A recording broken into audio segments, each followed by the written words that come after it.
Hello and welcome to another edition of Tuesdays with the Disability Policy for All. September is known for Back to School, and that includes students with disabilities. Today I have the great pleasure of interviewing Conchita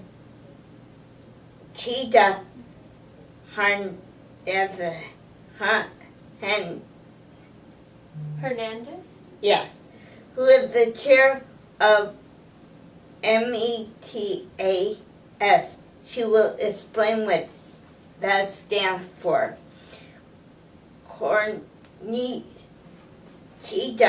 is a teacher for blind students in the DC public school system. So welcome, Conchita. Thank you so much for having me. Can you explain to the audience what does METAS stand for and what does it do? Yeah, so METAS stands for Mentoring, Engaging, and Teaching All Students. And in Spanish, it actually means goals. So our goal in METAS is to work with educators and rehabilitation professionals in Mexico so that they can do best practices and research-based practices in working with blind and low vision students. In Mexico, 60% of blind and low vision students aren't accessing any type of education, whether it be public or private schooling.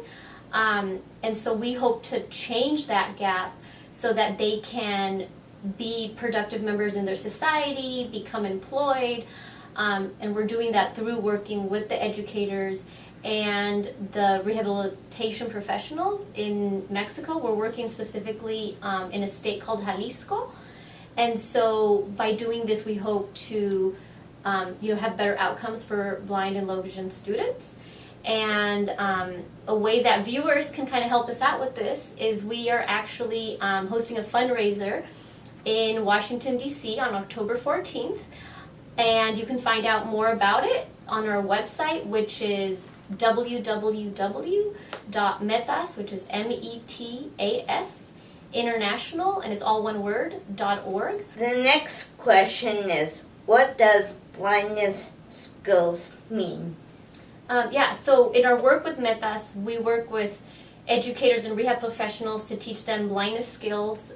So it's anything that makes a blind and low vision person independent and employable in whatever ways that is. So it means orientation and mobility, teaching them to use a cane, teaching them computer skills, teaching them self-help skills, teaching them daily living skills such as cooking and cleaning and advocating for themselves. We also do technology where we teach computer use and Braille instruction so that they can be literate and read and go on to education that way. Thank you. Mm-hmm. You mentioned about Mexico. Mm-hmm. This is in Mexico. Yes. Why did you choose Mexico? So we chose Mexico because I'm originally from Mexico, and actually I was born in Mexico, and my parents recognized that I really didn't have an opportunity to go to school. And so there's no IDEA or anything, there's no ADA laws. And so my parents migrated to the United States so that I could gain an education. And I went to public school in the United States and I was able to become educated, and I'm now working on my doctorate degree. And I recognize how other people in Mexico do not have the same opportunities that I had. And so I want to give back. And the people that are part of METAS are all from different backgrounds and cultures. So we kind of have this passion for helping because we recognize that we had unique opportunities that other people didn't. Thank you. Mm-hmm. What is it like to be a teacher who is blind? I love teaching. It's what I love to do. There's definitely really awesome things, like I can be a role model to my students who've never met anybody who's blind before. So that's really, really great. But there's definitely challenges. Thank you. And the next question goes into the discrimination factor. You talked about a little bit, but can you expand more on how have you faced discrimination? Yeah, so I actually faced discrimination just by being employed. So when I was applying for jobs, I applied to this job over Skype, and they didn't realize I was blind. And so they were super excited, and they're like, "You're our best candidate." And I have a master's degree. I've been teaching for many years. And they were like, "We're definitely going to hire you." And then I mentioned like, "Oh, I think I'm going to be a good fit because I'll be a role model to my students because I'm blind." And they bluntly told me, we don't think you're going to work out because we've had other blind people in the past not work out. And I was just stunned that they would say this, and I had no idea how to respond. And so I definitely faced it in the job interview. Oh my God. I can't imagine, because this is, we're talking about 17 years into ADA and or whatever. Yeah.